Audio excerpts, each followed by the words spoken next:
चलिए दोस्तों, lecture number 4 आपके पास में। ठीक है, लेक्चर नंबर 4 अब आगे बढ़ाते हैं। लेक्चर नंबर 3 में हमने इलस्ट्रेशन नंबर 3 को कंप्लीट कर दिया। इलस्ट्रेशन नंबर आपके पास में 3 हमने कंप्लीट कर दिया, इसका कंसेप्ट हमने समझ लिया। अब इलस्ट्रेशन नंबर 3 आप अच्छे से समझ चुके होंगे, आपने अच्छे से इसका रिवीजन भी कर लिया होगा। अब आइए इलस्ट्रेशन नंबर 4 देखते हैं। बिल्कुल सेम क्वेश्चन है, कोई डिफरेंस नहीं है, बस एक छोटा सा डिफरेंस जो आपके पास में कहता है केस कोस्ट बेसिस पे इस क्वेश्चन को पूछा गया है। जैसे कि मैंने आपको पिछले लेक्चर में ही आपको नोट्स लिखवा दी समरी में, ठीक है, कि आपके पास में केस कोस्ट बेसिस हो या फिर टोटल बेसिस, दोनों में कोई फ़र्क नहीं है। बस एक छोटा सा फ़र्क ये है कि टोटल बेसिस में मैंने जो लिखवाया कि डेप्रिसिएशन को कंसीडर किया जाता है, केस कोस्ट बेसिस में डेप्रिसिएशन को कंसीडर नहीं करना है। बस बाकी कोई फ़र्क नहीं है, सेम फॉर्मेट, सेम चीज़ें, सारी की सारी चीज़ें सेम है।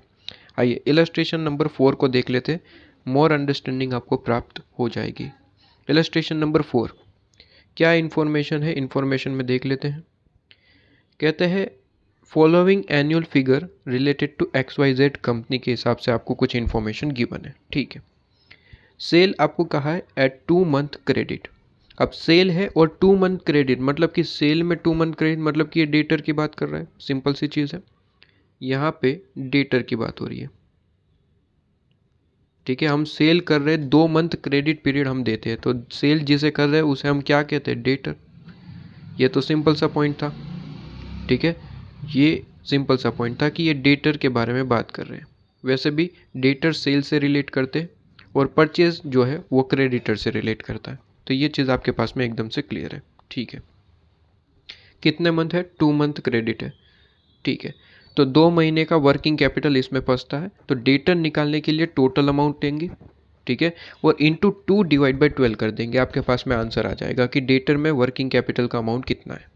लेकिन डेटर के लिए कौन सा अमाउंट लेते हैं, मैंने जैसे कि लेक्चर नंबर 3 मतलब कि प्रीवियस लेक्चर में बता दिया है कि लेक्चर के लिए डेटर के लिए लेक्चर नंबर 3 में जो मैंने बताया कि ऑलवेज आप क्या लेंगे, कॉस्ट ऑफ सेल। ठीक है, कॉस्ट ऑफ सेल लेंगे। अगर क्वेश्चन ने कुछ कहा है तो फिर तो वही फॉलो करना पड़ेगा, लेकिन नहीं कहा है तो यही आपको एज्यूम करना होगा कि कॉस्ट ऑफ सेल पे है। और इसकी नोट भी लिख के आएंगे कि डेटर जो है assumed debtor is calculated on cost of sale, क्योंकि ICM मॉड्यूल ये फॉलो करता है। ठीक है, वो क्रेडिट सेल पे कैलकुलेट नहीं करता, कॉस्ट ऑफ सेल पे करता है, तो हम भी वही पे करेंगे। लेकिन नोट ज़रूर लिख के आएंगे कि डेटर को हमने एज्यूम करा है कि कॉस्ट ऑफ सेल पे कैलकुलेट होगा। ठीक है जी, आइए इसके बाद कहता है मटेरियल कंज्यूम, कहता है supplier extended 2 month credit. Supplier 2 महीने का क्रेडिट पीरियड हमें देता है। सप्लायर मतलब कि कौन, क्रेडिटर। तो इस सेंटेंस में क्रेडिटर की बात करी गई, क्रेडिटर की 2 महीने के हैं, तो क्रेडिटर आपके पास में। ठीक है, और क्रेडिटर आपको पता ही है किस पे कैलकुलेट होता है, क्रेडिट परचेज। यहाँ पे परचेज मतलब कि रॉ मटेरियल ही रहता है, मैंने जैसे कि आपको लास्ट लेक्चर में पढ़ा दिया है। ठीक है, तो इसमें तो कोई बड़ी बात नहीं है। यहाँ पे इस लेक्चर में मुझे समझाने लायक बहुत कुछ ज़्यादा पॉइंट है नहीं, क्योंकि सारी चीज़ें ऑलरेडी एक्सप्लेन्ड है लेक्चर नंबर 3 में। ठीक है, लेक्चर नंबर 3 में ऑलरेडी एक्सप्लेन्ड है। ये आपके पास में क्रेडिटर। ठीक है, इसके बाद आगे बढ़ते हैं। वेजेस आपको दे रखा है और 1 मंथ लैग, ये वर्ड याद आया, लास्ट लेक्चर में मैंने बता दिया, लैग आपके पास में। ठीक है, इसका मतलब क्या है, ये असेट है या फिर लाइबिलिटी, लाइबिलिटी है, करंट लाइबिलिटी। ठीक है, तो वेजेस में 1 मंथ लैग चल रहा है, और लैग का मतलब मैं आपको ऑलरेडी लेक्चर नंबर 3 में पढ़ाया कि यह 1 मंथ लैग है, मतलब कि ये करंट लाइबिलिटी है। ठीक है, ये करंट लाइबिलिटी है। एडवांस में होता तो असेट माना जाता, लेकिन ये लैग पीरियड है। ठीक है, लैग का मतलब बाद में पे हो रहा है, पहले काम करवाया जा रहा है, मतलब कि एक तरीके से ये लाइबिलिटी है। इसके बाद मैन्युफैक्चरिंग एक्सपेंस दिया है, लेकिन इंपॉर्टेंट पॉइंट ये है कि कैश में आपको गिवन है। ठीक है, डायरेक्ट कैश अमाउंट गिवन है, इसमें कोई भी चीज़ एडेड नहीं है। ठीक है, कोई भी चीज़ एडेड नहीं है। कोई भी चीज़ एडेड नहीं है से मेरा मतलब है कि कोई भी नॉन केस आइटम इसके अंदर नहीं है, डायरेक्ट केस आइटम गिवन है। ठीक है, कहते हैं expense are paid 1 month in arrear. ठीक है, 1 मंथ इन अरियर आपके पास में। इसके बाद एडमिनिस्ट्रेशन एक्सपेंस आपको गिवन है, कितना, 1 मंथ लैग चल रहा है, उसमें भी लैग है, सीधी सी बात है, करंट लाइबिलिटी। और सेल प्रमोशन एक्सपेंस आपको गिवन है quarterly in advance. Advance word है, कौन सा वर्ड है, एडवांस। एडवांस वर्ड यूज़ करा गया, तो इम्पोर्टेंट एडवांस होता है, इसका मतलब हालांकि ये एक्सपेंस है लेकिन एक्सपेंस को एडवांस में पे करते हैं, तो इसका मतलब होता है ये असेट है एक तरीके से। ठीक है, आगे क्या क्या इन्फॉर्मेशन है इसके बाद सोल्व करेंगे, तब तो वापस से समझेंगे वर्ड बाय वर्ड, लेकिन यहाँ पे सबसे पहले रीड कर रहे क्वेश्चन को, क्या क्या चीज़ें गिवन है। इसके बाद कंपनी सेल करती है प्रोडक्ट को ग्रॉस प्रॉफिट 25% के हिसाब से। Depreciation is considered as a part of cost of production. तो देखिए मैंने जैसे कि लेक्चर नंबर 3 में आपको वैसे ही बता दिया था कि अगर डेप्रिसिएशन कहीं पे छिपा हुआ है, मतलब कि आपको कैश कॉस्ट बेसिस पे कैलकुलेट करना है या फिर डेप्रिसिएशन की कैलकुलेशन करनी है, तो आपको ढूंढना नहीं पड़ेगा कि डेप्रिसिएशन किस में है। डेप्रिसिएशन वो खुद बता देगा कि किस चीज़ में डेप्रिसिएशन छिपा हुआ है। इसने कहा cost of production. Cost of production का मतलब आप समझते हैं, सिंपल है, कॉस्ट शीट आप पढ़ के आ रहे हैं, जैसे कि मैंने लेक्चर नंबर 3 में कहा कि मटेरियल लेबर ओवरहेड जिससे प्राइम कॉस्ट मिलता है, मतलब कि वर्क कॉस्ट मिल जाता है डायरेक्टली। मटेरियल लेबर आप ऐड करते हैं तो जिसे हम प्राइम कॉस्ट कहते हैं, प्राइम कॉस्ट में फिर आप ओवरहेड वगैरह ऐड करते हैं तो वर्क कॉस्ट मिलता है, और वर्क कॉस्ट में भी उससे रिलेटेड एक्सपेंस ऐड करते हैं। ठीक है, तो कॉस्ट ऑफ प्रोडक्शन मिल जाता है। कॉस्ट ऑफ प्रोडक्शन में कहता है डेप्रिसिएशन है और कहीं डेप्रिसिएशन नहीं है। अब कॉस्ट ऑफ प्रोडक्शन में टोटल कितने एक्सपेंस आए, कहता है आपके पास में कौन से एक्सपेंस आए कॉस्ट ऑफ प्रोडक्शन निकालने तक के, कितने कितने कॉस्ट आती है। तो सर मटेरियल आता है, लेबर आता है, अदर एक्सपेंसेस आते हैं। ठीक है, एक्सपेंसेस रिलेटेड आपके पास में ओवरहेड आते हैं और काम खत्म, बस। इससे ज़्यादा कोई कॉस्ट नहीं है बेसिकली हमारे लिए। ये कॉस्ट शीट नहीं, कॉस्ट शीट में तो डिटेल चीज़ें होती है, यहाँ पे तो छोटी मोटी हेडिंग टाइप आपको चीज़ें पता होनी चाहिए बस। तो टोटल इतनी चीज़ें होती है। अब सिंपल है, मैंने डेप्रिसिएशन कहाँ कहाँ आते हैं ऐसा मैंने आपको ऑलरेडी नोट में लिखवा दिया है एफएम समरी में। मैंने कहा था कि सर मटेरियल लेबर आपके पास में इसमें कभी भी डेप्रिसिएशन नहीं होते हैं।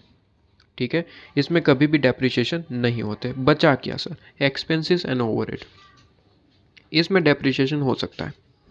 ठीक है, इसमें आपके पास में क्या हो सकता है सर, डेप्रिसिएशन हो सकता है। अब मैं क्वेश्चन में देखूँ तो ओवरहेड और एक्सपेंस दोनों चीज़ों में से क्या क्या चीज़ें गिवन है, कहता है ये तो चलो मटेरियल है, वेजेस है, इसे तो कैंसिल ही कर देना है। हाँ, manufacturing expense, manufacturing expense, expense given है, इसमें डेप्रिसिएशन हो सकता है।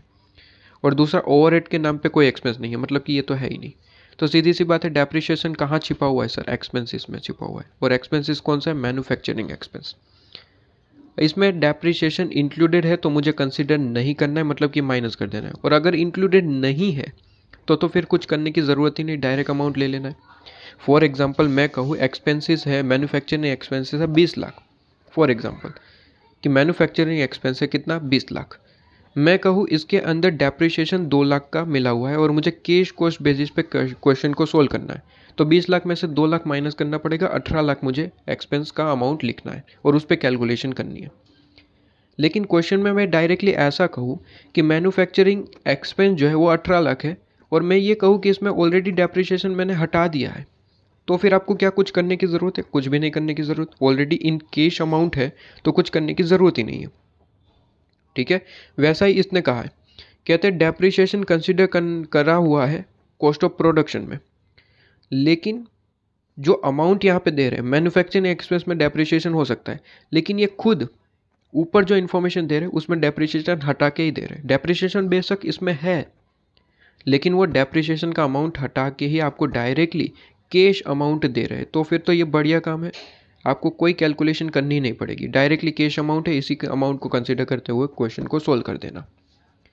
क्या बात समझ में आ रही है, फिर से एक बार जब सॉल्यूशन करेंगे वापस से एक बार समझाऊंगा, ये चीज़ आपके पास में क्लियर है।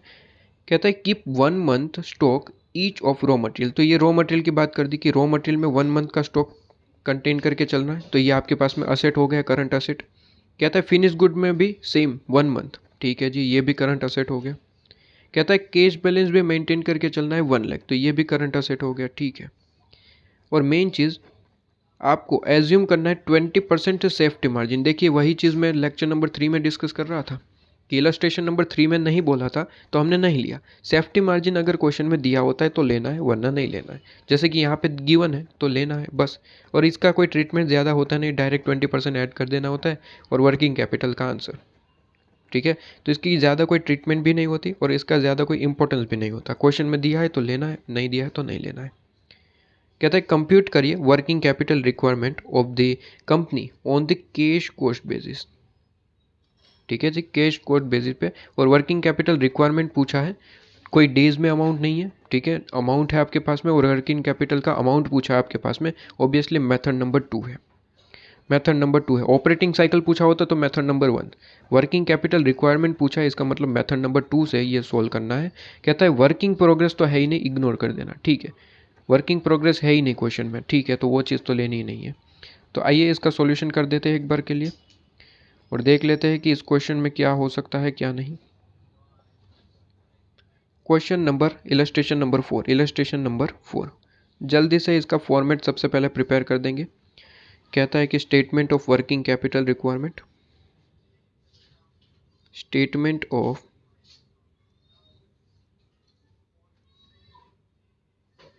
या फिर स्टेटमेंट शोविंग, इस तरीके से भी लिख सकते हैं, statement showing working capital requirement या फिर स्टेटमेंट ऑफ वर्किंग कैपिटल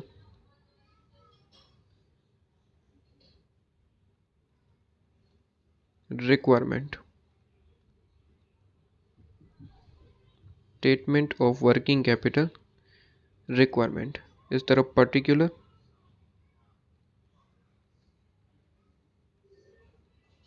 और इस तरफ अमाउंट, और amount in rupees.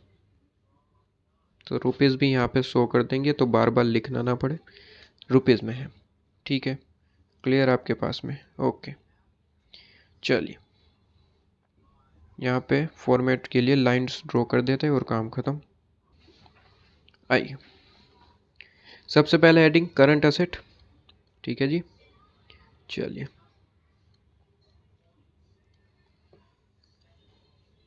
Current asset के बारे में लिख लेते हैं, जितने भी करंट असेट है उसकी इंफॉर्मेशन। करंट असेट्स, ठीक है जी। करंट असेट, कौन कौन सी करंट असेट गिवन है जल्दी से यहाँ पे लिख लेते हैं और क्वेश्चन को सॉल्व कर देते हैं फटाफट से। ठीक है जी, चलिए क्वेश्चन आपके पास में ओपन कर लेते हैं। सबसे पहले तो डेटर की बात करिए, डेटर करंट असेट है। इसके बाद यहाँ पे रॉ मटेरियल वगैरह की बात करिए। क्या जनरली हम रॉ मटेरियल पहले लिखते थे, इसलिए ऐसा ज़रूरी नहीं है कि रॉ मटेरियल ये वगैरह कोई सीक्वेंस में लिखना है, डेटर भी पहले लिख सकते हैं, कोई फ़र्क नहीं पड़ता। लेकिन जनरली ये फॉर्मेट रीड किया होता है अपने, तो वैसे ही मज़ा आता है कि जिस तरीके से हमने रीड किया है उसी तरीके से लिखते चले। ठीक है, तो पहले मुझे आदत है कि रॉ मटेरियल मैं सबसे पहले ढूंढ लेता हूँ। तो अगर क्वेश्चन में फॉर्मेट में देखूँ तो यहाँ पे डेटर की बात है, यहाँ पे क्रेडिटर की वेजेस है, मैन्युफैक्चरिंग एक्सपेंस है, वो भी लेग पीरियड के हिसाब से, मतलब कि अरियर है, इसका मतलब ये तो लाइबिलिटी में जाएगा। एडमिनिस्ट्रेशन एक्सपेंस भी लेग पीरियड के हिसाब से लाइबिलिटी में जाएगा। सेल प्रमोशन एक्सपेंस एडवांस में है, मतलब कि करंट असेट में जाएगा। ठीक है, ये चीज़ इंपॉर्टेंट है। इसके बाद नीचे इन्फॉर्मेशन है उसमें देख लेते हैं। यहाँ पे तो रॉ मटेरियल की कहीं पे भी बात नहीं हुई। ठीक है, नीचे जो इन्फॉर्मेशन है, ग्रॉस प्रॉफिट है, कहता है 25% है। ठीक है, ग्रॉस प्रॉफिट तो चलो 25% आपको गिवन है। इसके बाद आपके पास में हाँ ये अभी दे रहा है कि 1 मंथ का स्टॉक है रॉ मटेरियल में, आपको संभाल के रखना है। तो रॉ मटेरियल असेट होता है और 1 मंथ की कैलकुलेशन इसमें रखनी है। तो रॉ मटेरियल है तो रॉ मटेरियल का हेडिंग दे देते सर, रॉ मटेरियल। ठीक है, रॉ मटेरियल, और रॉ मटेरियल में कैलकुलेशन दिखा देते हैं। रॉ मटेरियल में क्या कैलकुलेशन दिखाएंगे, सीधी सी बात है, रॉ मटेरियल का अमाउंट बता दो, इनटू क्या करना है 1/12, तो रॉ मटेरियल में कितना वर्किंग कैपिटल का अमाउंट है पता चल जाएगा। रॉ मटेरियल का अमाउंट कितना है, तो कहते हैं रॉ मटेरियल कंज्यूम या फिर मटेरियल कंज्यूम कितना है 9 लाख, 9 लाख इंटू 1/12 कर दो, आपके पास में आंसर। ठीक है, आपको पता ही है कि क्रेडिटर और रॉ मटेरियल कंज्यूम पे ही निकलते हैं। ठीक है, इसलिए देखिए क्रेडिटर के लिए भी 9 लाख रुपीज़ ही ऑलमोस्ट लिए जाएंगे और यहाँ पे भी आपके पास में 9 लाख रुपीज़ पे ही कैलकुलेटेड हो रही है। ठीक है, तो चलिए, तो यहाँ पे ₹9 लाख जो कि रॉ मटेरियल कंज्यूम का अमाउंट है, इनटू रॉ मटेरियल का कितना पार्ट वर्किंग कैपिटल के लिए है, कहता है 1 मंथ का पार्ट जो है वो वर्किंग कैपिटल के लिए, तो 1/12। और जैसे ही ये आपके पास में कैलकुलेशन आ गई वो आंसर होगा। ठीक है, तो 9 लाख इंटू 1/12, 9 लाख, तो ये आपके पास में कितना आएगा, 75,000 रुपीज़। ये आपके पास में 75,000 आ रहा होगा, ठीक है। ये आपके पास में कितना आ रहा होगा, 75,000 अमाउंट आ रहा होगा। क्लियर है? चलिए चलिए, इसके बाद रॉ मटेरियल के बाद मुझे आदत है WIP वर्किंग प्रोग्रेस लिखने की, लेकिन क्वेश्चन ने खुद क्लियरली बताया कि वर्किंग प्रोग्रेस तो है ही नहीं, ठीक है। वर्किंग प्रोग्रेस जैसा कुछ है ही नहीं, तो वो तो लिखने की ज़रूरत ही नहीं है। इसके बाद आदत है फिनिश गुड्स लिखने की, ठीक है। सीक्वेंस ज़रूरी नहीं है, लेकिन हम इसी तरीके से, याद हो गया तो इसी तरीके से प्रिपेयर करते हैं। एकदम प्रोफेशनली लगता है कि हाँ जी एकदम प्रॉपर तरीके से लिखा गया। कोस्ट शीट में जिस तरीके से सीक्वेंस होता है उसी तरीके से हम लिखें तो ज़्यादा बेहतर होता है कि रॉ मटेरियल पहले आता है, उसके बाद WIP, उसके बाद फिनिश गुड्स, उसके बाद डेटर्स, ठीक है। उसके बाद कोई एडवांस एक्सपेंस वगैरह होता है तो वो कंसिडर कर लेते हैं।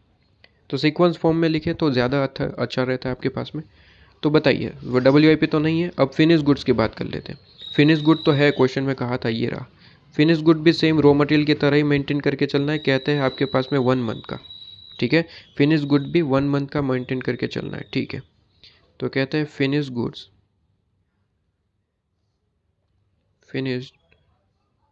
आपके पास में, और फिनिश गुड्स किस पे कैलकुलेट होते हैं, लास्ट लेक्चर में हम सारी चीज़ें पढ़ चुके हैं, यहाँ पे कोई एक्सप्लेनेशन की ज़रूरत नहीं है।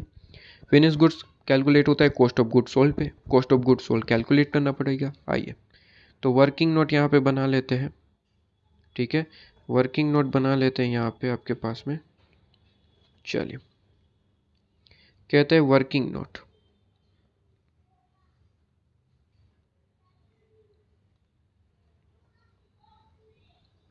और वर्किंग नोट में कैलकुलेशन करेंगे कॉस्ट शीट का, ठीक है। कॉस्ट शीट ही बना लेते हैं छोटी सी, तो जहाँ कहीं भी ज़रूरत पड़े यही काम आ जाएगी। तो कॉस्ट शीट,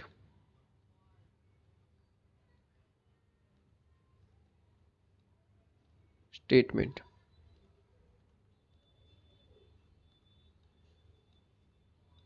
ठीक है। कॉस्ट शीट में बताइए, सबसे पहले तो होता है आपके पास में पर्टिकुलर वगैरह, तो लिख देते हैं फॉर्मेट पर्टिकुलर, और इस तरफ हम लिख देते हैं अमाउंट,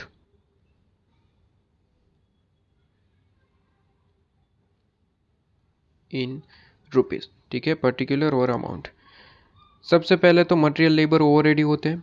यहाँ पे क्या मटेरियल लेबर ओवरहेड तीनों चीज़ें, मटेरियल लेबर है ओवरहेड नहीं है, ठीक है। तो ओवरहेड नहीं लिखना। हाँ, ओवरहेड के नाम पे जो एक्सपेंसेस के नाम पे मैन्युफैक्चरिंग एक्सपेंस है तो वो तो आएगा। तो कहते हैं मटेरियल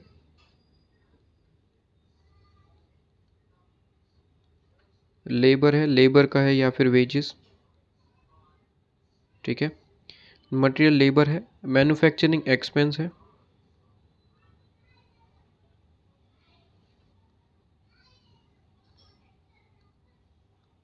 एक्सपेंस, और एडमिनिस्ट्रेशन एक्सपेंस है। एडमिनिस्ट्रेशन एक्सपेंस जो है, अगर कॉस्ट शीट आपने पढ़ा है तो आपको पता होगा कि ये कॉस्ट ऑफ प्रोडक्शन का भी पार्ट बनता है या फिर सेलिंग एक्सपेंस का भी पार्ट बनता है। तो ये दोनों जगह आता है। अगर क्वेश्चन ने कुछ भी नहीं कहा तो हम एज्यूम करते हैं कि ये सेलिंग का ही पार्ट है। यहाँ पे एक चीज़ ध्यान रखना कि एक क्वेश्चन आपके ऐसे मॉड्यूल में ऐसा है कि जहाँ पे एडमिनिस्ट्रेशन एक्सपेंस को कॉस्ट ऑफ प्रोडक्शन का पार्ट माना है, ठीक है। तो अगर एग्जाम में वो क्वेश्चन आएगा तो वहाँ पे कॉस्ट ऑफ प्रोडक्शन का ही पार्ट मानेंगे। दूसरे सारे क्वेश्चन में एडमिनिस्ट्रेशन एक्सपेंस को सेलिंग एक्सपेंस का ही पार्ट मानेंगे और नोट भी लिख के आएंगे, जैसे कि मैं यहाँ पे करवा रहा हूँ। वो जो क्वेश्चन है वो आपके पास में प्रैक्टिकल क्वेश्चन में है, ठीक है। वो मैं दिखाऊंगा, एक्सपोर्ट और डोमेस्टिक सेल वाला क्वेश्चन है, ठीक है। आप क्वेश्चन देखेंगे आपको पता चल जाएगा, क्वेश्चन नंबर 5 या फिर 6 ही है, वो हम डिस्कस करेंगे अभी, तो आपको पता चल जाएगा। वो क्वेश्चन अगर आया है एग्जाम में डोमेस्टिक सेल और एक्सपोर्ट सेल वाला, तो वहाँ पे एडमिनिस्ट्रेशन एक्सपेंस को कॉस्ट ऑफ प्रोडक्शन का पार्ट मानना है। उसके अलावा कोई भी क्वेश्चन आता है तो हम एज्यूम करेंगे कि एडमिनिस्ट्रेशन एक्सपेंस जो है वो कॉस्ट ऑफ प्रोडक्शन का पार्ट नहीं है, कॉस्ट ऑफ सेल का पार्ट है।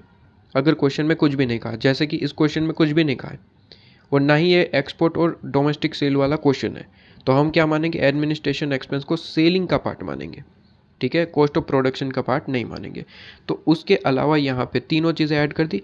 अब ये आपके पास में क्या आ जाएगा, cost of production, cost of production,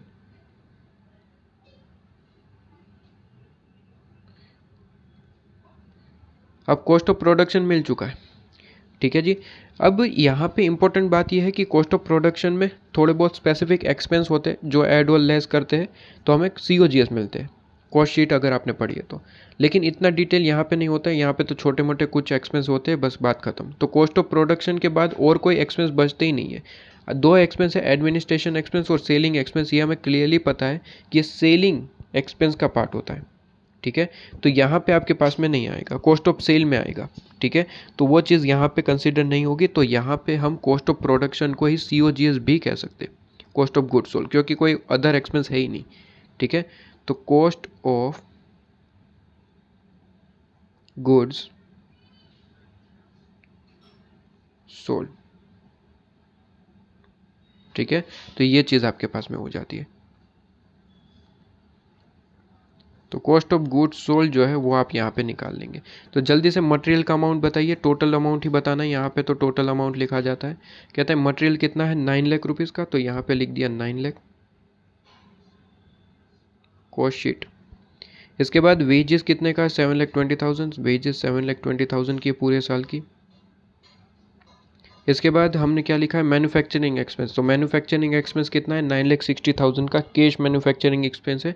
और यहाँ पे कैश ही तो कंसीडर करना है, कॉस्ट शीट भी कैश में ही बनाएंगे, क्यों? क्योंकि कैश कॉस्ट बेसिस पे ही तो हम प्रिपेयर कर रहे हैं, ठीक है। तो यहाँ पे ब्रैकेट में अगर आपको लिखना है तो लिख सकते हैं, एग्जाम टाइम पे रिवीजन में काम आएगा कि हम कैश बेसिस पे ही प्रिपेयर कर रहे हैं। तो डेप्रिसिएशन को तो वैसे भी कंसीडर करना ही नहीं है, डेप्रिसिएशन इसमें मिला हुआ होता है, लेकिन हमें डेप्रिसिएशन निकालने की ज़रूरत नहीं, क्योंकि वो खुद एक्सपेंस को केस में ही दे रहा है। मतलब कि इन शॉर्ट अगर मैं कहूँ, इस लाइन का कोई मतलब ही नहीं बनता। डेप्रिसिएशन पार्ट है कॉस्ट ऑफ प्रोडक्शन का, लेकिन इस लाइन का कोई मतलब नहीं बनता। क्यों नहीं बनता? क्योंकि डेप्रिसिएशन यहाँ पे एक ही जगह मिला हुआ हो सकता था, वो है मैन्युफैक्चरिंग एक्सपेंस। अगर सिर्फ मैन्युफैक्चरिंग एक्सपेंस 9,60,000 ऐसा लिखा होता तो मुझे डेप्रिसिएशन का अमाउंट कैलकुलेट करना पड़ता कैसे भी करके। लेकिन यहाँ पे क्या लिखा है कैश मैन्युफैक्चरिंग एक्सपेंस, मतलब कि डेप्रिसिएशन वो खुद माइनस करके दे रहे हैं। एक तरफ वो ये लिख रहे हैं कि डेप्रिसिएशन मिला हुआ है, और एक तरफ जो है वो डेप्रिसिएशन को हटा के ही अमाउंट दिख रहे हैं, मतलब कि डायरेक्टली डेप्रिसिएशन लेस करके अमाउंट दिखा रहे हैं। तो हमें तो कोई कैलकुलेशन करनी ही नहीं पड़ेगी, डायरेक्ट 9,60,000 लिख दो। 9,60,000 डेप्रिसिएशन का कोई कैलकुलेशन की ज़रूरत नहीं है, डायरेक्ट 9,60,000। जैसे ही आपके पास में कैलकुलेशन ख़त्म, कॉस्ट ऑफ गुड्स सोल्ड मिल जाएगा 9 लाख प्लस 7,20,000 प्लस 9,60,000। तो यहाँ पे आ जाएगा 25,80,000, 25,80,000, ठीक है, 25,80,000, ठीक है जी। अब यहाँ पे आगे कॉस्ट शीट बना ही रहे तो पूरी की पूरी कॉस्ट शीट ही बना देते हैं। इसमें फिर ऐड करते हैं, ये सारी चीज़ें, सारे एक्सपेंस ऐड ही होते हैं, पता ही है आपको, ठीक है। अब जैसे ही कॉस्ट ऑफ गुड्स सोल्ड मिला, इसमें कुछ सेलिंग एक्सपेंस ऐड करते हैं और कॉस्ट ऑफ सेल मिल जाता है। सेलिंग एक्सपेंस जो आपको क्वेश्चन में गिवन है administration expense and sale promotion expense. तो कहता है एडमिन एक्सपेंस, एडमिनिस्ट्रेशन एक्सपेंस, ठीक है। ये 1 मंथ लैग 1 मंथ एडवांस ये यहाँ पे नहीं देखना होता, ये कॉस्ट शीट प्रिपेयर कर रहे हैं। ये 1 मंथ लैग और 1 मंथ एडवांस वर्किंग कैपिटल का स्टेटमेंट देख बना रहे हो, वहाँ पे ध्यान देना है कि असेट है लाइबिलिटी है। यहाँ पे असेट लाइबिलिटी कुछ नहीं देखना होता, वर्किंग कॉस्ट शीट बना रहे हैं। कॉस्ट शीट में तो हमें बस यही देखना है कितनी कितनी कॉस्ट लगती है, फिर आप एडवांस में पे कर रहे हैं या फिर लैग करके पे कर रहे हैं, उससे कोई मतलब नहीं कॉस्ट शीट में, ठीक है जी। तो यहाँ पे तो सारे के सारे एक्सपेंस को ही लिखना होता है, ठीक है। प्लस और भी एक एक्सपेंस जो है sale promotion expense, sale promotion expense, ठीक है। कितना है 2,40,000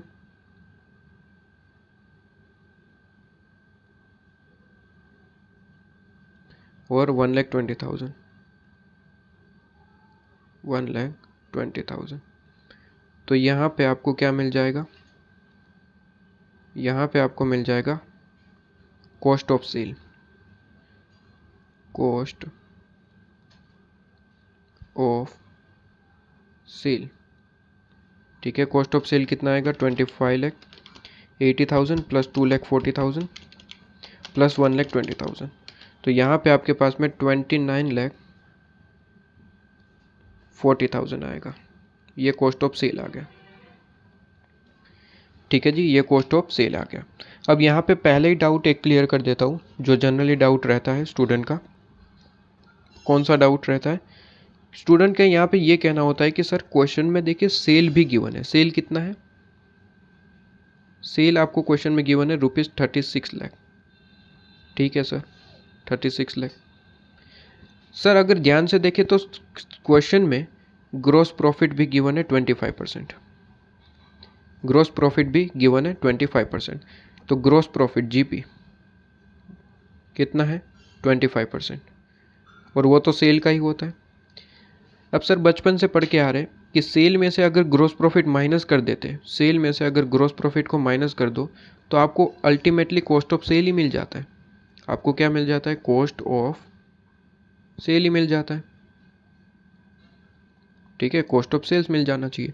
तो अगर मैं 36 लाख माइनस 25% करूँ, 36 लाख माइनस 25%, तो जो आंसर आ रहा है 27 लाख आ रहा है। 27 लाख। ठीक है, और सर हमारा यहाँ पे कॉस्ट ऑफ सेल तो जो है वो 29,40,000 आया। तो अल्टीमेटली कहीं ना कहीं कुछ गलती लग रही है। यहाँ पे तो 29,40,000 आया और यहाँ पे अगर हम देखें तो 27 लाख आना चाहिए, अगर हम बचपन के जो रूल्स है उसके हिसाब से चले तो। ये डिफरेंस क्यों आ रहा है? ये डिफरेंस का कारण ये है कि आप समझे नहीं।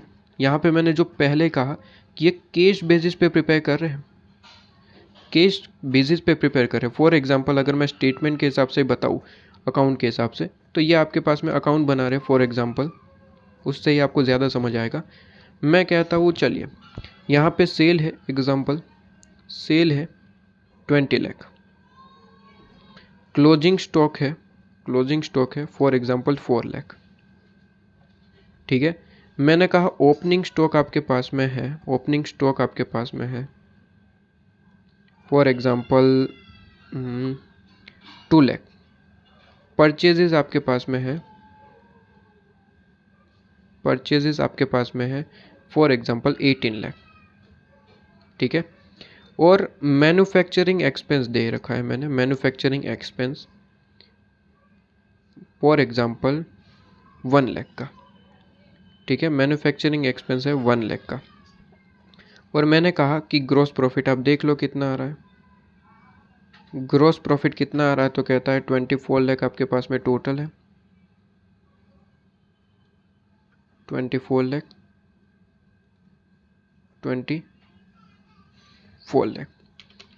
2 + 18 + 1 - 24 लाख, तो ये आपके पास में 3 लाख। ठीक है जी। अब देखिए, जैसे कि मैं कहता हूँ कि कॉस्ट ऑफ सेल निकालना है तो आप सिंपली क्या करेंगे सर, सेल में से जीपी जो ग्रॉस प्रॉफिट है वो माइनस कर देंगे, कॉस्ट ऑफ सेल मिल जाता है। आप कहते हैं इस तरीके से, तो कॉस्ट ऑफ सेल आप निकलना चाहिए, बिल्कुल सही है। लेकिन मैं यहाँ पे कह रहा हूँ कि सर एक नोट आपको दे रहा हूँ कि मैन्युफैक्चरिंग एक्सपेंस जो है, जिसके अंदर जो 1 लाख है, ठीक है, कहता है इंक्लूड डेप्रिसिएशन रुपीज़, मैं कहता हूँ 30,000 का डेप्रिसिएशन मिला हुआ है। अब मैं कहता हूँ कि सर मुझे कैश कॉस्ट बेसिस के हिसाब से, ठीक है, कैश कॉस्ट बेसिस के हिसाब से मुझे आपको क्या बताना है? आपको यहाँ पे मुझे बताना है कि कॉस्ट ऑफ सेल कितना होगा कैश कॉस्ट बेसिस पे। कॉस्ट ऑफ सेल कितना होगा? ठीक है, देखिए नॉर्मल पूछा होता तो डायरेक्ट 20 लाख में से 3 लाख माइनस कर देते और आप कहते थे कि सर 17 लाख रुपए आपके पास में कॉस्ट ऑफ सेल है, काम खत्म। लेकिन मैंने क्या कहा, कॉस्ट निकालनी तो है कॉस्ट ऑफ सेल, लेकिन कैश कॉस्ट बेसिस पे मैंने पूछा। कैश कॉस्ट बेसिस पे मुझे आंसर बताइए। तो कैश कॉस्ट बेसिस पे बताना है तो सीधी सी बात है, जैसे कि मैंने कहा डेप्रिसिएशन को एक आप ऐसी चीज़ है, अगर वो इंक्लूडेड है किसी चीज़ में तो उसे आपको लेस करके लेना है, और अगर इंक्लूडेड नहीं है तब तो कोई दिक्कत ही नहीं है। अगर ये 1 लाख में से डेप्रिसिएशन ऑलरेडी लेस करके ही दिया होता तो फिर 20 लाख में से 3 लाख माइनस करने थे, काम खत्म। लेकिन इसने क्या कहा सर, इसने ये कहा कि 1,00,000 जो मैन्युफैक्चरिंग एक्सपेंस है वो टोटल है, टोटल मतलब कि इसमें डेप्रिसिएशन मिला हुआ है तो मुझे लेस करना पड़ेगा, मतलब कि 1,00,000 नहीं, मुझे इसे 70,000 लेना है। 30,000 तो डेप्रिसिएशन का है तो मुझे इसमें 70,000 लेना है, मतलब कि जो 30,000 का डेप्रिसिएशन जो इसमें एडेड था, ठीक है, वो मुझे हटा देना पड़ेगा, मुझे हटा देना पड़ेगा। मतलब कि आप जो यहाँ पे 20 लाख माइनस 3 लाख मतलब कि 17 लाख कह रहे थे, 17 लाख, ठीक है, 17 लाख नहीं लेना है, 17 लाख आपके पास में नहीं लेना है, जो एडेड था उसे हटाना है। मतलब कि आप एक तरीके से देखिए तो सेल में से आपके पास में ये डेप्रिसिएशन क्या हुआ है, एक्स्ट्रा माइनस हुआ है, इसे 70,000 ही लेना था। तो अल्टीमेटली आपका है तो 2 लाख, 18 लाख और यहाँ पे 70,000 लेना था। तो 2 लाख प्लस 18 लाख प्लस 70,000 और माइनस 20 लाख, सेल में से आप माइनस करिए, ठीक है, आपके पास में। तो अल्टीमेटली आप देखेंगे कि जो एक्सपेंस के नाम पे डेप्रिसिएशन हट चुका था उसे ऐड बैक हो रहा है, 30,000 ऐड बैक होंगे इस तरीके से आपके पास में। और ग्रॉस प्रॉफिट आपके पास में कितना आ जाएगा, ग्रॉस प्रॉफिट 3,30,000 आ जाएगा। और कॉस्ट ऑफ सेल आप कह सकते हैं कि आपके पास में 3,30,000 माइनस कर दीजिए, यहाँ पे बेसिकली 3,30,000 अगर हम माइनस कर देते हैं 20 में से, तो 20 लाख माइनस 3,30,000, तो यहाँ पे 16,70,000 आएगा। कितना आएगा, 16,70,000। तो कुछ इस तरीके से आपके पास में चीज़ें देती है, ठीक है। तो अल्टीमेटली मैं ये कहना चाहता हूँ, इसमें तो ज़्यादा दिमाग ना लगाए आप, मैं जो चीज़ कह रहा हूँ उतना ही याद रखेंगे, मोर देन सफिशेंट आपके पास में, ठीक है, मोर देन सफिशेंट। जो चीज़ मैं बता रहा हूँ उतना ही आप याद रखेंगे। मैं कह रहा हूँ कि आपके पास में जब कैश कॉस्ट बेसिस पे हिसाब से आपको कैलकुलेशन करना हो, ठीक है, सेल और ग्रॉस प्रॉफिट गिवन है फिर भी आप उस तरीके से नहीं निकालेंगे। किस तरीके से, सेल में से ग्रॉस प्रॉफिट रेट माइनस कर दिया और आ गया कॉस्ट ऑफ सेल, इस तरीके से कभी भी नहीं निकालेंगे, ठीक है। तो कौन से तरीके से निकालेंगे, कॉस्ट शीट के तरीके से। कॉस्ट शीट में सारे एक्सपेंस ऐड करते चलेंगे और कॉस्ट ऑफ सेल, COGS वगैरह निकालेंगे। कभी भी इस तरीके से नहीं निकालेंगे, क्योंकि डेप्रिसिएशन एक ऐसा पॉइंट है जो अगर आप इस तरीके से निकालेंगे तो उसके अंदर कंसीडर हो जाएगा, जबकि हमें कंसीडर नहीं करना है, कैश कॉस्ट बेसिस में कंसीडर नहीं होता है। हाँ, ये नॉर्मल टोटल बेसिस पे होता तो डायरेक्ट इस तरीके से आंसर निकाल सकते थे, कोई दिक्कत नहीं थी। अगर ये कैश कॉस्ट नहीं होता तो 36 लाख में मैं 25% माइनस करके वही कॉस्ट ऑफ सेल कैलकुलेट करके वो आंसर निकाल लेता। लेकिन ये कैश कॉस्ट बेसिस पे, और जब कैश कॉस्ट बेसिस पे होता है तो सेल माइनस ग्रॉस प्रॉफिट करके आंसर नहीं निकालना, कॉस्ट शीट ही बनानी पड़ेगी, ठीक है। इतनी सी चीज़ याद रखिए, इससे ज़्यादा कुछ याद रखने की ज़रूरत नहीं है। तो दोनों चीज़ें हमारे पास में है, कॉस्ट ऑफ गुड सोल्ड और कॉस्ट ऑफ सेल। जहाँ जहाँ ज़रूरत है वहाँ पे यूज़ कर लीजिए। चलिए, हम क्या निकाल रहे थे, यहाँ पे फिनिश गुड्स निकाल रहे थे, और फिनिश गुड्स के लिए हमें क्या चाहिए था, कॉस्ट ऑफ गुड सोल्ड।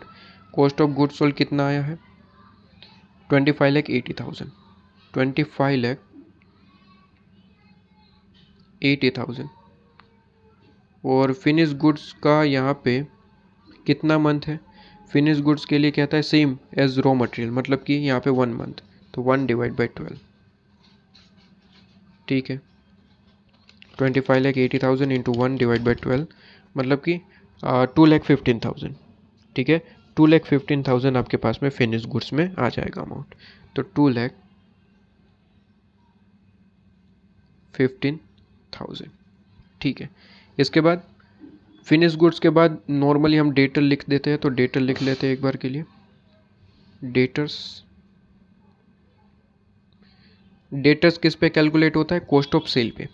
अगर क्वेश्चन ने कॉस्ट ऑफ सेल नहीं मतलब कि क्रेडिट सेल पे कैलकुलेट करने के लिए कहा है तो क्रेडिट सेल पे करेंगे, कुछ भी नहीं कहा तो कॉस्ट ऑफ सेल पे करिए, क्योंकि ICA मॉड्यूल इस पे करता है, ठीक है। तो कहता है डेटर जिसके लिए कोई इन्फॉर्मेशन नहीं है, तो हम यहाँ पे कैलकुलेट करेंगे आपके पास में कॉस्ट ऑफ सेल पे।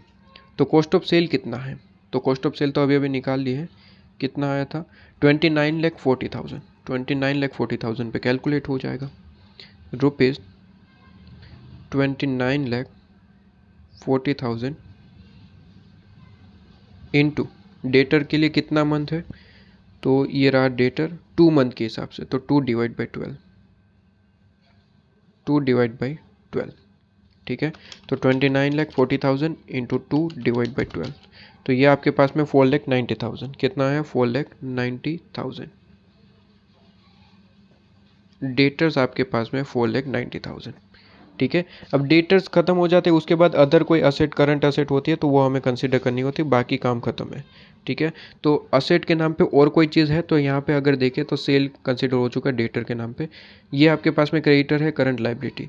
वेजेस लैग पीरियड है, current liability. Manufacturing expense lag period है, अरियर्स। ठीक है, तो करंट लाइबिलिटी, अरियर का है, लैग का है, दोनों एक ही चीज़ है, करंट लाइबिलिटी में जाएगा। एडमिनिस्ट्रेशन एक्सपेंस लैग है, करंट लाइबिलिटी में जाएगा। सेल प्रमोशन एडवांस है तो करंट असेट में ही आएगा। तो यहाँ पे अब ये छोटी मोटी चीज़ें यहाँ पे लिखना स्टार्ट करना होता है कि जो भी एडवांस वगैरह है तो यहाँ पे लिखो sale promotion expense, sale promotion expenses.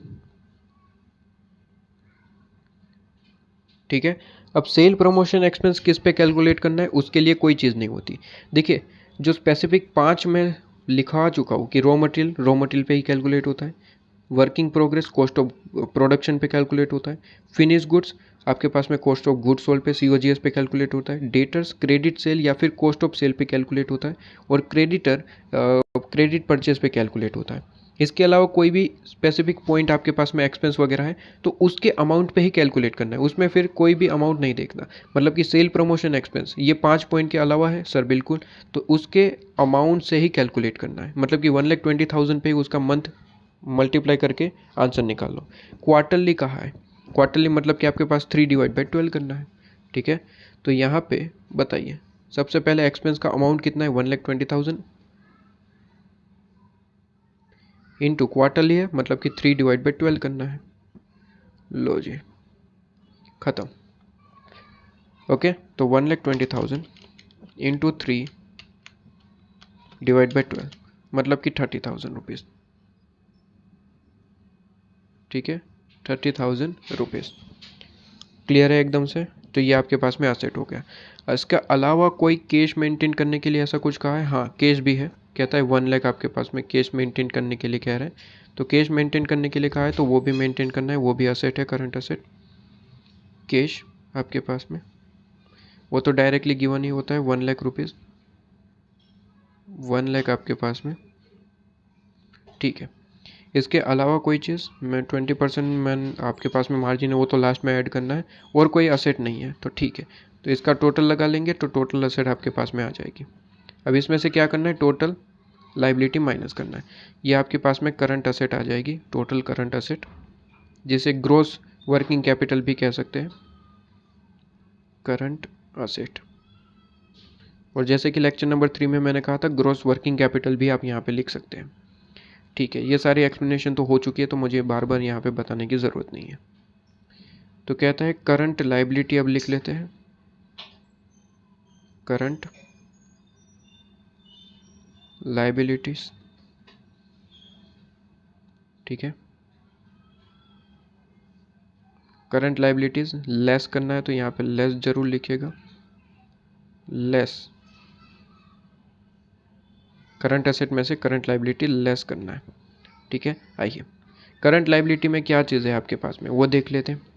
तो कहता है आपके पास में करंट लाइबिलिटी में अगर हम देखें तो यहाँ पे ये चीज़ आपके पास में ओके, डन डन ओके। यहाँ पे बताइए पहले से सेल डेटर के हिसाब से वो तो कंसिडर हो चुका। क्रेडिटर, क्रेडिटर है आपके पास में, चलिए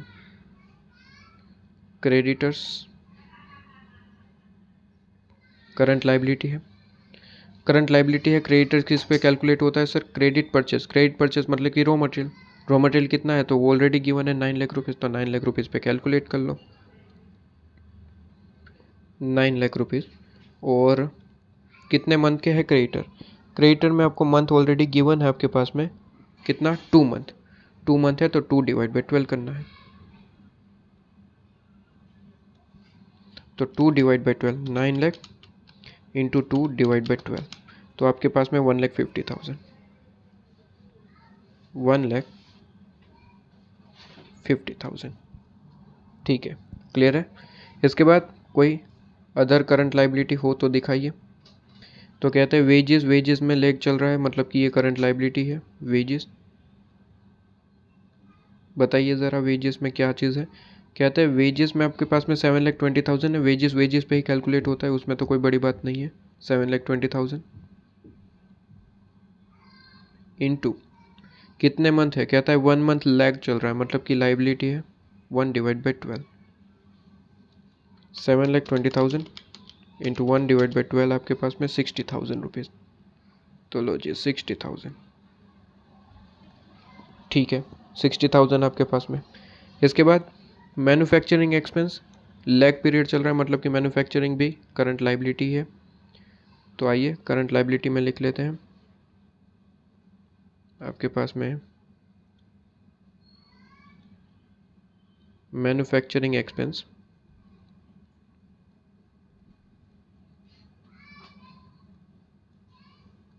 मैन्युफैक्चरिंग एक्सपेंस, ठीक है मैन्युफैक्चरिंग एक्सपेंसेस। मैन्युफैक्चरिंग एक्सपेंस जो स्पेसिफिक एक्सपेंसेस होते हैं वो उसी के अमाउंट पे ही कैलकुलेट होता है, ठीक है। तो उसमें कोई कॉस्ट ऑफ गुड्स सोल्ड ऐसा कुछ ढूंढने की ज़रूरत नहीं, उसी पे ही कैलकुलेट होता है जिसके वो अमाउंट है। तो उसमें कोई सोचने वाली बात नहीं है। आइए तो मैन्युफैक्चरिंग एक्सपेंस के लिए कैलकुलेशन यहाँ पे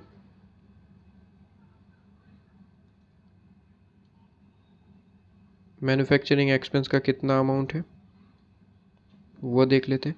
मैन्युफैक्चरिंग एक्सपेंस का यहाँ पे अमाउंट है 9,60,000 और कैश कोस्ट बेसिस पे ही है, मतलब कि कैश अमाउंट ही लिखना था, उन लोगों ने कैश अमाउंट ही दिया है तो उस पर ही कैलकुलेट कर लिया। तो 9,60,000 इंटू कितने मंथ है, कहता है 1 मंथ के हिसाब से, तो 1/12, ठीक है 1/12 आपके पास में, लो जी ठीक है 1/12। तो 9,60,000 इंटू 1/12, तो ये आपके पास में 80,000 अमाउंट आ गया, ठीक है। तो 80,000 लो जी। इसके बाद एडमिनिस्ट्रेशन हो गया। सेल प्रमोशन तो आपके पास में असेट था, असेट में लिख लिया हमने। इसके बाद यहाँ पे ग्रॉस प्रॉफिट दिया है, ओके ये तो कॉमन इन्फॉर्मेशन है।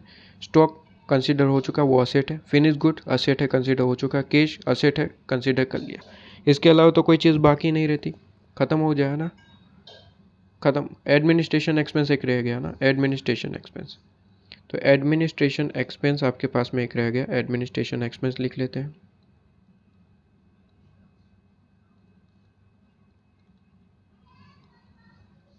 एडमिनिस्ट्रेशन एडमिनिस्ट्रेटिव या फिर एडमिनिस्ट्रेशन एक्सपेंसेस कितने हैं एडमिनिस्ट्रेशन एक्सपेंसेस, कहते हैं 2,40,000, 1 मंथ का लैग पीरियड चलता है, तो 2,40,000 इंटू 1/12, 2,40,000 डिवाइड बाई 12, 20,000 रुपीज़, ठीक है 20,000 आपके पास में रुपीज़, ठीक है जी 20,000 रुपीज़, ओके। तो चलिए इसके पास आपके पास में बस काम ख़त्म हो चुका है। इसकी कैलकुलेशन आपके पास में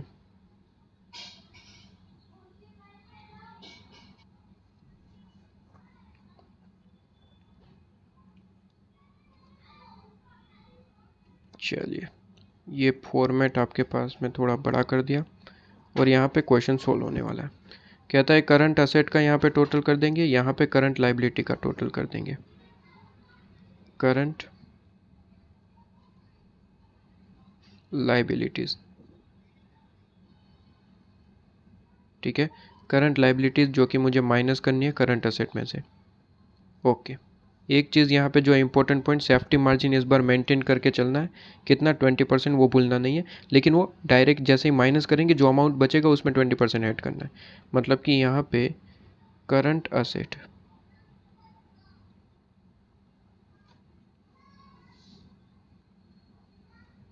माइनस करंट लाइबिलिटी,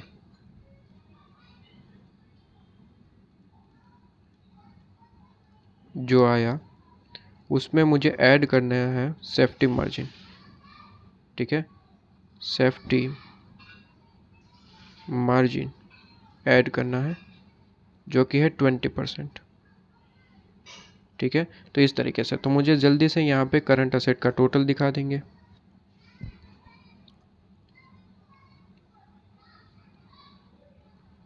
टोटल जो है वो आपके पास में 9,10,000 आ रहा होगा टोटल असेट। ठीक है, लाइबिलिटीज़ की बात करें तो कहता है 1,50,000 प्लस 60,000 प्लस 80,000 प्लस 20,000, तो ये आपके पास में 3,10,000 आ रहा होगा। Total liabilities 3,10,000। ठीक है, जैसे ही वो माइनस करेंगे तो वो आपके पास में आ जाएगा 6 लाख। 6 लाख अमाउंट आ रहा है current asset minus current liability.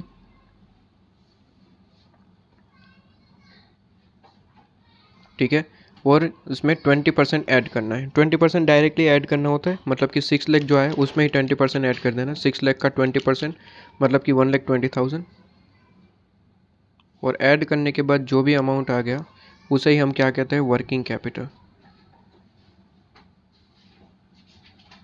कितना आ रहा है, 6 लाख प्लस 1,20,000, 7,20,000, तो 7,20,000 आपके पास में क्या आ गया सर, वर्किंग कैपिटल।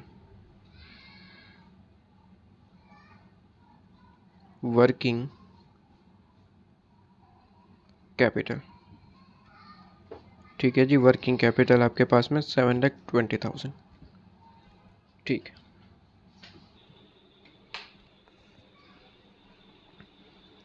ठीक है, ये कंप्लीट हो जाता है आपके पास में फॉर्मेट पूरे का पूरा। ठीक है जी, चलिए बस इसमें एक नोट ज़रूर लिखनी है कि एडमिनिस्ट्रेशन एक्सपेंस को हमने कॉस्ट ऑफ सेल का पार्ट माना है। ठीक है, ये ऑलवेज लिख के आना है, ये नोट इस तरीके की। तो कहता है note administrative expense, administrative expenses, administrative expenses आपके पास में administrative expenses assume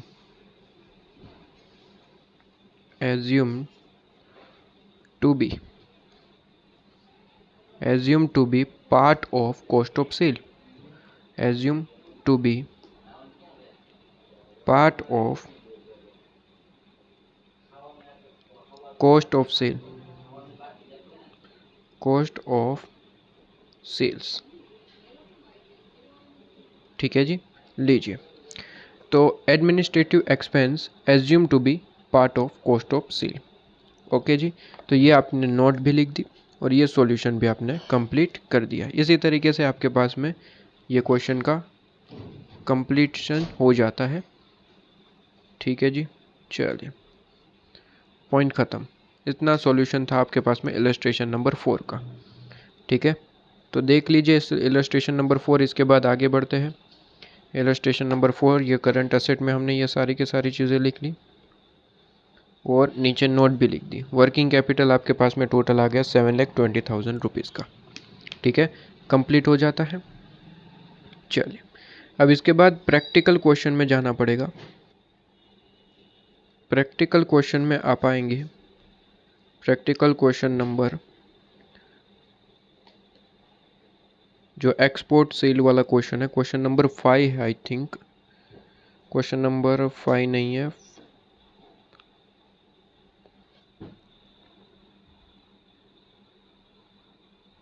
question number 7। Question number 7 पे आएंगे जो एक्सपोर्ट और डोमेस्टिक सेल का पॉइंट है, जिसमें एडमिनिस्ट्रेशन एक्सपेंस गिवन है। देखिए आप यहाँ पे एडमिनिस्ट्रेशन एक्सपेंस आपको गिवन है और एडमिनिस्ट्रेशन एक्सपेंस के बारे में कुछ भी नहीं गिवन है कि किस में आपको एज्यूम करना है। लेकिन जब ये क्वेश्चन पूछा जाए, ठीक है, तो आपको ऑलवेज एडमिनिस्ट्रेशन एक्सपेंस को किसका पार्ट लेना है, कॉस्ट ऑफ प्रोडक्शन का पार्ट लेना है। ऑलवेज एज्यूम, ऑलवेज आपके पास में assume a part of COP, cost of production. ठीक है, ये एक ऐसा क्वेश्चन है जहाँ पे कंपलसरी आपको इसी का ही पार्ट मानना है, कॉस्ट ऑफ प्रोडक्शन का पार्ट। ठीक है, कॉस्ट ऑफ प्रोडक्शन का ही पार्ट मानना है। क्वेश्चन ने कुछ भी नहीं कहा, इसलिए क्वेश्चन ने कहा है तो फिर वही करना है, लेकिन क्वेश्चन ने नहीं कहा, मतलब कि कॉस्ट ऑफ प्रोडक्शन का ही पार्ट मानना है एडमिनिस्ट्रेशन। कब, जब ये डोमेस्टिक और एक्सपोर्ट सेल का क्वेश्चन आए, डोमेस्टिक और एक्सपोर्ट सेल का क्वेश्चन हो उसमें ही। उसके अलावा तो फिर आप मानेंगे क्या कि आपका ये एडमिनिस्ट्रेशन एक्सपेंस जो है कॉस्ट ऑफ सेल का पार्ट है, और नोट भी लिख के आएंगे जैसे कि इलस्ट्रेशन नंबर 4 हमने किया वैसा। ठीक है, तो आइए इस बार क्वेश्चन को यहाँ पे देख लेते हैं क्या है क्वेश्चन में इन्फॉर्मेशन, और इसे सोल्व करने की कोशिश करते हैं। कहते हैं management of the truck company कोई लिमिटेड करके है, और इनका प्लानिंग है कि वो बिज़नेस को एक्सपांड करें। ठीक है, और इसके लिए वो प्रिपेयर करना चाहते हैं अपना वर्किंग कैपिटल स्टेटमेंट। तो वो आपसे कह रहा है कि प्रिपेयर करिए, आप उनको वर्किंग कैपिटल स्टेटमेंट प्रिपेयर करके दीजिए। ठीक है, कुछ रिकॉर्डेड इन्फॉर्मेशन आपको नीचे गिवन है जिसके बेसिस पे आपको वर्किंग कैपिटल स्टेटमेंट बना के देना है उन लोगों को। ठीक है, आपको सेल गिवन है, और सेल से रिलेटेड तो एक ही चीज़ इन्फॉर्मेशन मिलती है वर्किंग कैपिटल स्टेटमेंट के लिए, वो है आपके पास में क्या, क्रेडिटर्स, सॉरी डेटर्स। आपके पास में सेल जो है वो डेटर से रिलेटेड, और मटेरियल जो है वो क्रेडिटर से रिलेटेड। तो सेल गिवन है, ये डेटर के लिए इन्फॉर्मेशन है ऑब्वियसली। कहता है 1 मंथ क्रेडिट पे हम देते हैं, मतलब कि डेटर आपको यहाँ पे गिवन है। तो स्टेटमेंट के लिए डेटर तो आपके पास में मिल चुका है, लेकिन ध्यान रखने वाली बात यह है कि डेटर जो है वो सेल पे कैलकुलेट नहीं होते, डेटर कैलकुलेट होता है कॉस्ट ऑफ सेल पे। तो कॉस्ट ऑफ सेल हमें कैलकुलेट करना पड़ेगा, कॉस्ट शीट बनानी पड़ेगी इलस्ट्रेशन नंबर 4 की तरह। ठीक है, इसके बाद export at 3 month credit sale. तो 3 मंथ की एक्सपोर्ट क्रेडिट सेल, तो देखिए डोमेस्टिक का मतलब होता है विद इन एरिया, और एक्सपोर्ट का मतलब होता है हम दूसरे देश में एक्सपोर्ट करते हैं वो सेल। ठीक है, तो टोटल 2 सेल है। आप देखिए हम 2 तरीके की सेल करते हैं, एक डोमेस्टिक सेल और ये एक्सपोर्ट सेल। तो ये दोनों सेल ही है, 18 लाख रुपीज़ की सेल करते हैं, 8,10,000 की सेल करते हैं, ये दोनों सेल है। लेकिन दोनों सेल है लेकिन डिफरेंट डिफरेंट, एक डोमेस्टिक मतलब कि विद इन एरिया, और एक्सपोर्ट का मतलब होता है दूसरे देश में हम जो है यहाँ पे सेल कर रहे हैं वो है आपके पास में। तो सेल की 2 इन्फॉर्मेशन है। ठीक है, कहता है सेल प्राइस 10% बिलो है as compare to domestic sale. तो डोमेस्टिक मान लीजिए 100 रुपये में बेच रहे, तो इसे 10% कम प्राइस पे बेच रहे बेसिकली। ठीक है, ओके, इसकी इन्फॉर्मेशन भी कंसिडर करेंगे। इसके बाद मटेरियल यूज्ड, मटेरियल की बात करते हैं तो 2 ही चीज़ें इसमें होती है, एक मटेरियल ढूंढने के लिए और एक क्रेडिटर। ठीक है, क्रेडिटर के लिए कह रहा है कि सप्लायर जो है हमें कितना 2 महीने का क्रेडिट देता है, मतलब कि यहाँ पे क्रेडिटर की बात हो रही है, ये क्रेडिटर के लिए है इन्फॉर्मेशन। ठीक है सर, ये क्रेडिटर के लिए है, क्रेडिटर। ठीक है, okay, leg in payment of wages, leg word use करा है। लेग का मतलब ये करंट लाइबिलिटी है। सारी चीज़ें पढ़ा चुके हैं लेक्चर नंबर 3 में, अब यहाँ पे कोई दिक्कत वाली बात नहीं है। इसके बाद leg in payment of manufacturing expense, और कैश में ही गिवन है। मैन्युफैक्चरिंग एक्सपेंस जो है वो कैश में गिवन है आपके पास में। ठीक है, और ये 1 मंथ आपको दे रहा है। ओके, इसके बाद एडमिनिस्ट्रेशन एक्सपेंस आपको गिवन है। इसके बाद सेलिंग एक्सपेंस आपको गिवन है, और ये एडवांस है, क्वार्टरली इन एडवांस। एडवांस है मतलब कि ये करंट असेट हो गया, ये आपके पास में क्या हो गया, करंट असेट हो गया। Income tax payable in 4 installment of which 1 fall in next financial year. कहते हैं कि हमने इनकम टैक्स जो है वो आपके पास में 4 इंस्टॉलमेंट में पे होता है, जो 4th इंस्टॉलमेंट है वो नेक्स्ट ईयर में आएगा, मतलब कि इस साल 3 ही इंस्टॉलमेंट पे कर पाएंगे, और 4th इंस्टॉलमेंट नेक्स्ट पे करते करते नेक्स्ट ईयर हो जाता है। मतलब कि एक मंथ का, मतलब कि एक इंस्टॉलमेंट आपके पास में लैग चल रहा है। ठीक है, 1 इंस्टॉलमेंट लैग, इसका मतलब क्या हुआ, ये पूरी लाइन का मतलब हुआ कि टोटल 4 इंस्टॉलमेंट में ये बढ़ता है। ठीक है, तो 1,68,000 टोटल अमाउंट है, ये आपके पास में आपके पास में इनकम टैक्स का अमाउंट है, लेकिन इसे 4 इंस्टॉलमेंट में पे करते हैं, और इसमें से एक इंस्टॉलमेंट जो है वो नेक्स्ट ईयर में फॉल होगा। तो एक तरीके से लाइबिलिटी बनी रही, और लाइबिलिटी मतलब कि 1 इंस्टॉलमेंट लैग।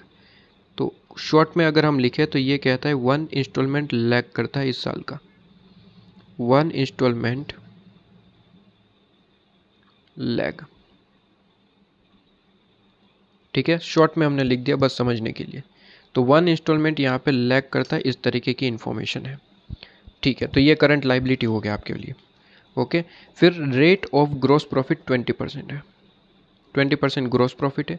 कहता है इग्नोर करिए WIP, WIP है ही नहीं, और डेप्रिसिएशन को भी इग्नोर करना है, डेप्रिसिएशन भी है ही नहीं, ऐसा क्लियरली बता रखा है। ठीक है, तो डेप्रिसिएशन जैसी कोई चीज़ नहीं है, तो बहुत बढ़िया। Company keep 1 month stock of raw material, तो रॉ मटेरियल का यहाँ पे दे दिया है, रॉ मटेरियल में 1 मंथ का स्टॉक रहता है। इसके बाद फिनिश गुड्स में भी सेम है, कहता है 1 मंथ का, तो रॉ मटेरियल और फिनिश गुड दोनों में ही 1 मंथ का आपको वर्किंग पीरियड लगता है। कहता है believe in keeping 2,50,000 available to it including overdraft limit ₹75,000 not yet utilised by the company. मतलब कि ये कैश मेंटेन करने के लिए कहते हैं ना, तो वो कह रहा है कि 2,50,000 मेंटेन करके चलना है।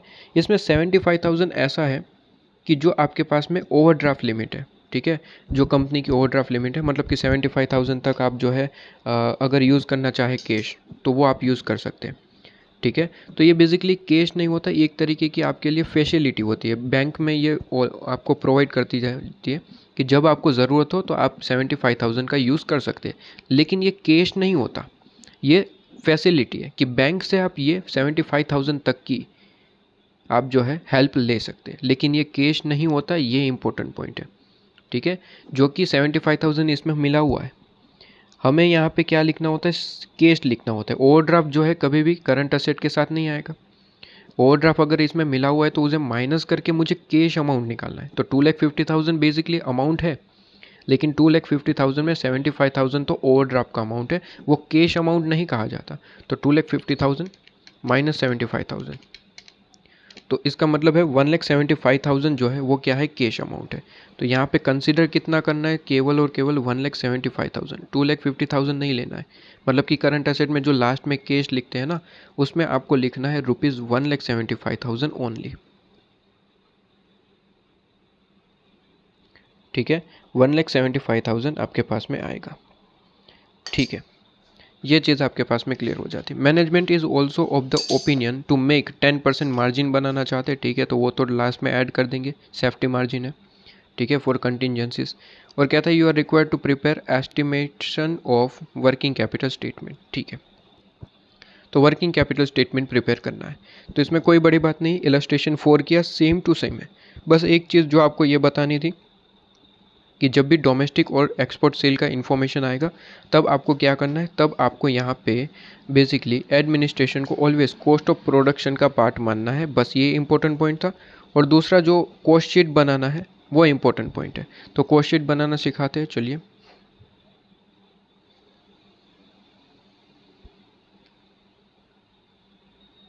आपके पास में प्रैक्टिकल क्वेश्चन नंबर